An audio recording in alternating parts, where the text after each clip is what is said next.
If you struggle with shyness or social anxiety, check out our free No BS training course with actual useful advice you can do from home. None of that just get out there nonsense. The link is in the description below. For now, let's get to today's question. The question, do introverts talk differently than extroverts? Answer by Kurt Cagle. Arguably, yet. Extroverts are generally more likely, in conversations, to take the lead, to focus on themselves and their own experiences, and to try to establish themselves as dominant authorities. Extroverts are more likely to use self-referential pronouns, I, my, and are also more likely to assess the general intelligence of the group they are speaking to and match those patterns. They tend to recognize that language is a key part of establishing a rapport with their audience, and are generally good persuaders. Introverts tend to hold back in conversations, and are more inclined to wait until their opinions are solicited before responding. They pause more often, thinking before they speak, and are typically more precise in their terminology. They also are more inclined to use qualifying terms perhaps, maybe, quite, around, probably, etc. for those situations where they cannot answer absolutely. They are inclined to be more truthful in what they say, in part because precision of language is very important to them. These different linguistic styles tend to have different interpretations by people who aren't like them.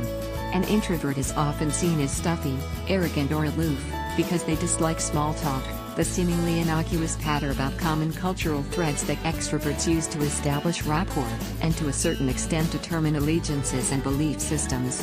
Introverts, for the most part, tend to be fairly indifferent about traditional consensual activities such as sports, politics or religion, or at least tend to hold opinions that are outside of the acceptable range in one or more of those areas. While the weather seems enough of a universal phenomenon that it can be used as an entry point for any discussion. However, an introvert is more likely to dive deep in that topic. Most introverts are natural systems theorists, and the weather seems a topic they love to dig into. This leads into the second difference between extroverts and introverts. Most extroverts are generalists. They have a few fairly deep areas where they may have some experience in, but for the most part they are not all that interested in knowledge details. They are process-oriented. Introverts, on the other hand, tend to be deeply knowledgeable about their areas of interest, and over time, everything connects. Ask them about weather and they will tell you about where the current cold fronts are, what the jet stream is doing today, will analyze the current weather compared to how it was 1, 5 and 10 years ago, and will then proceed to give a complete dump of this information, because they assume that you are as fascinated by these details as they are. To an extrovert, this has two effects. First, it bewilders them, then it makes them feel inferior, because it shows to others that they are not in fact an authority, despite having tried to project that image. This in turn makes them upset, and inclined to either ridicule the introvert to gain face or to try to take back control of the argument. And if the extrovert is the dominant personality in the group, this lesson will get learned by other extroverts. Over time, introverts do learn not to geek out when they are uncertain of their audience, though most introverts when with others of like persuasion can't talk like this for hours on end, because they are filling one another's knowledge bases. This means that most introverts tend to be very reticent in mixed company, which in turn only reinforces the stereotypes. Introverts also tend to pick up jargon and terminology more quickly, because they need the precision that comes from having just the right word. This means that while introverts and extroverts tend to speak the same ostensible language, extroverted speak is filled with power words, phrases, body language and metaphors that are used to either query about power or establish it, while introvert language tends to have few sub-channels of communication and is often far more literal, but also requires a more extensive vocabulary. Another aspect that arises between introverts and extroverts is the degree of shading that occurs. An extrovert speaks for the purpose of gaining power within the immediate hierarchy, whether that be a clique of people at a cocktail party, a group of friends watching a football game, a salesman attempting to sell something to a skeptical customer, or a politician attempting to influence people into voting for him. This means that while extroverts don't always lie, it does mean that they can often be vague, use innuendo, and sometimes stretch the truth by as much as they can get away with, if the purpose of the conversation is to establish their authority. Many are natural salespeople, trying to get you to buy a thing, or an idea, which you may be dubious about. Introverts depend upon precision and place a premium on the truthfulness of statements. Extroverts depend upon evasion and place a premium on their persuasiveness and craftiness.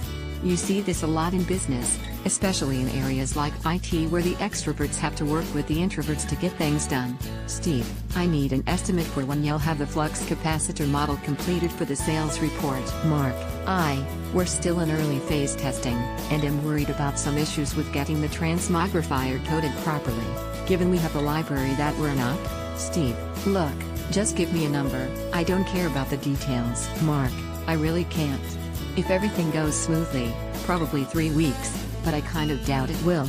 Steve, okay, 3 weeks.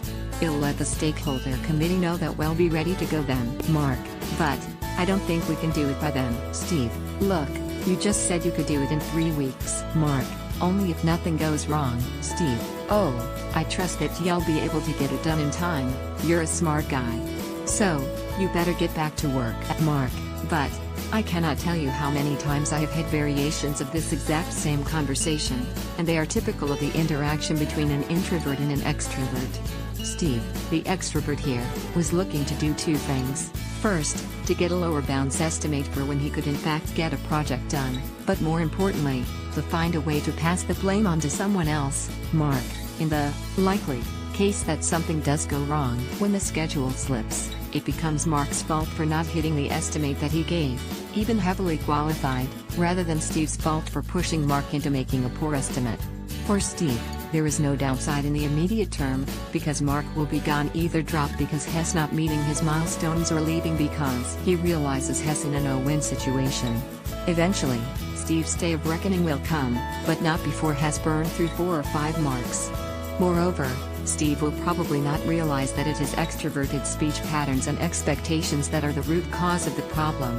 Extroverts are also notoriously poor at self-introspection. This is something that can be overcome, but it often requires pairing a good extrovert, the salesman, with a good introvert, the analyst, who can nonetheless learn to speak one another's languages. Answer by Tigosatiawan. At the surface level, you wouldn't notice the differences. At deep personal level, you would notice they communicate differently.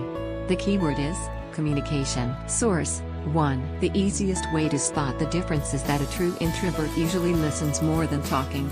If they're asking you some questions, they will simply listen to you and they will not interrupt you when you talk. They know when to talk. While I observe many extroverts love to talk, they don't hesitate to interrupt people when they are talking. This may sound a little bit stereotypical for the both, but you can see the proof is everywhere. When it comes to talking, you may also notice the introverts talk slower than extrovert peers. Extroverts talk faster and clearer than introverts. It doesn't make introverts better than extroverts, or vice versa. They have their own strength and weakness.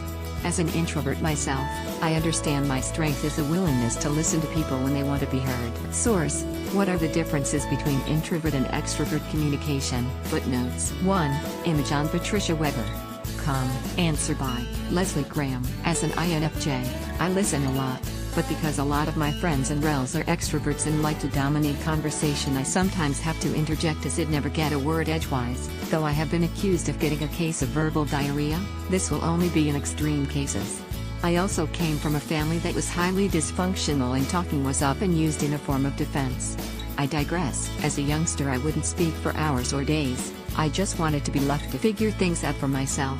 So I became extremely introverted, which was very challenging for those around me, but I found the ability to use and conserve my energy by only using just the right amount of words to get my message across, but not waste any time withering on about things, or just talking for the sake of talking was to me, and still is, an important differential that you need to make here. It isn't about the perception of how the person communicates, but how they conserve the energy in the conditions in which they best recharge their mental and emotional batteries in, so that they are capable of going into the external world and continuing to function at their optimal and communicate at best. To me, there as humans we communicate at various levels. We can use the most subtle of processes to get our message across. One thing as an introvert either found that is very powerful is the art of a long hard stare. When you feel that the conversation is getting a little too out of your comfort zone, and that the conversation is moving in a direction that isn't to the introvert's advantage, it's useful if used sparingly. It gives us the opportunity to circle our wagons and often redirect or refine our communication or send it in another better, more comfortable dimension that we're trying to reach.